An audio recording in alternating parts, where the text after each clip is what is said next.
So over the years, over the past 30 years, we've helped many people learn to meditate. So I figure this new building can accommodate a lot more. We've already, all our classes are already flourishing. We've got a new class starting on Saturday morning. Our beginners class, we're hitting over 40 already. And that, in a way, was my vision. Yeah, if we build it, they will come. Yeah, it's a big rupa. Yeah, it's a big showroom. Yeah, it's a big centre. Yeah, it's in the prime location. Yeah, we didn't have much money. But yeah, if you build it, they will come. And we're here to stay. We're not going anywhere. We own this building outright. So this centre has really come alive now, I think. Our doors are open for business. Our last centre, which was Manor Road, where we were there for 18 years, we saved up money to buy this building. So it was a closed tender bid. So you write the amount of money in it and put on a bit of paper, put it into an envelope and send it into the council. And funny enough, we did not win. Somebody else won it. I got a phone call saying, I'm sorry, you guys didn't get it. And then I think it was something like 6 months later, I suddenly got this phone call out of the blue saying, are you still interested in 2 Portland Road, which was a surgery building? I was like, yeah. He says, well, the first people have pulled out, so if you're interested, you know, you guys can have it. Phoned up my trustees, can we have a meeting now? We agreed it within minutes. I mean, it was a hell of a state. I mean, we had to do an awful lot of work. And the shrine room that you see now was basically concrete. It was a concrete structure. There was nothing here. And you couldn't even get up here. There wasn't even a staircase up here. We've had to build this beautiful extension at the rear in order just to get up here. And in a way, it was so obvious. This would be the shrine room. I remember popping my head up through a concrete square with a spotlight and just looking up and I thought, yeah, this is without doubt the pièce de résistance of the British Centre. This is going to be our shrine room. We spent a lot, so many meetings deciding how we wanted the centre to be and what type of centre. So personally, I was very keen on bringing the friendliness, the welcome atmosphere that we had in the old centre. So it was a much smaller, more cosy feel to the centre. And I didn't want to lose that, but yet we've got a much bigger space. Same as me. So we decided to use smaller side rooms as well as our larger teaching area. And one of the other things I was very keen on was to have a second shrine room. So there's a number of occasions where we like to teach, say, smaller groups of people or run smaller classes, whilst we've got a bigger class on, or we may want to break the class down to beginners and regulars. So we've got a much smaller shrine where we've retained our old rupa from the old shrine, an Amitabha holding a lotus. I think, funny enough, some of the hardest decisions weren't necessarily the big decisions. In a way, the hardest decisions were the smaller decisions. For example, what colour would the building be? And my gosh, if you've ever had a committee deciding on a colour, my advice is don't. Just let one person do it. Whilst I'm not being chairman, I work in designing and assessing low-carbon buildings. So one of the things we looked at was the low-energy side of things.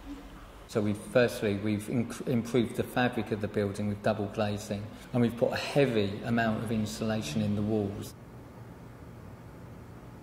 We're situated on one of the busiest roundabouts in Colchester, so this insulation not only retains heat, but it helps with regards to noise.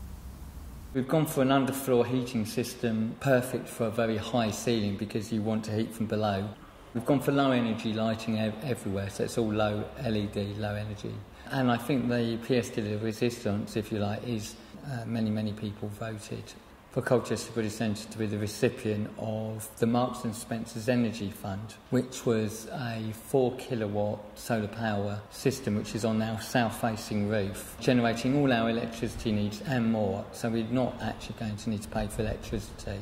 And that income that we get from what's known as the feed-in tariff can be used to subsidise our gas heating bill. So essentially we're not quite zero carbon, but we're quite some way to it. The grand opening day, I wanted to make it a nice welcoming event, as well as having spiritual significance.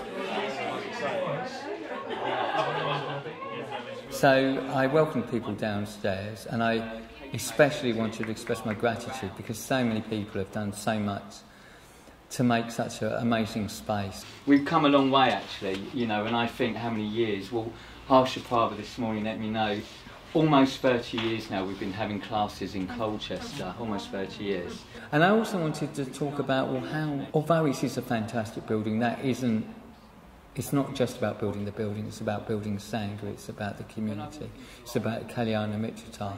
It's creating a jewel in this town of Colchester. So we then went outside with Chandra Babar with a red ribbon to cut to open officially this Buddhist centre. I'm going to put my scissors to good use. Yeah. And this new centre is now open. We passed the new painting by Virya Leela, which Sangamani introduced us to, which we unveiled. Here we are, yeah. And then we came up here and Mahamati spoke and in particular brought a gift from Bhante Sankarachita, a beautiful crystal. It reminded me of the Avakatamsaka Sutta with the Buddha radiating light in all directions.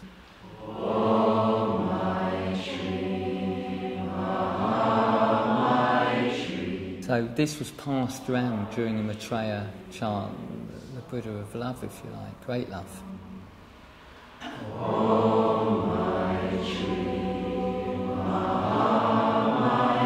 So everybody that was here held the crystal, and then Mahamati received it back, gave it to me as the chair to offer to the shrine.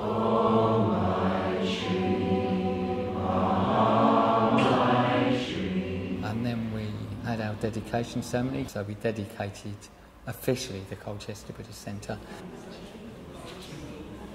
Of course, no Buddhist ceremony is without food, delightful cakes, sandwiches, drinks and conversation.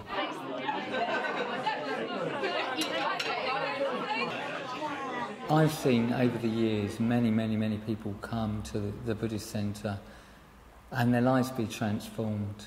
When we meet like-minded people where we can practice, where we can hear the Dharma, it's life-changing, it's a revolution. And something that we can really offer the people of Colchester. This town is right for the Dharma. Somebody said to me on the last Shares event, said, oh yeah, Amalakaji, yeah, Colchester Buddhist Centre really punches above its weight. I said, yeah, we sure do.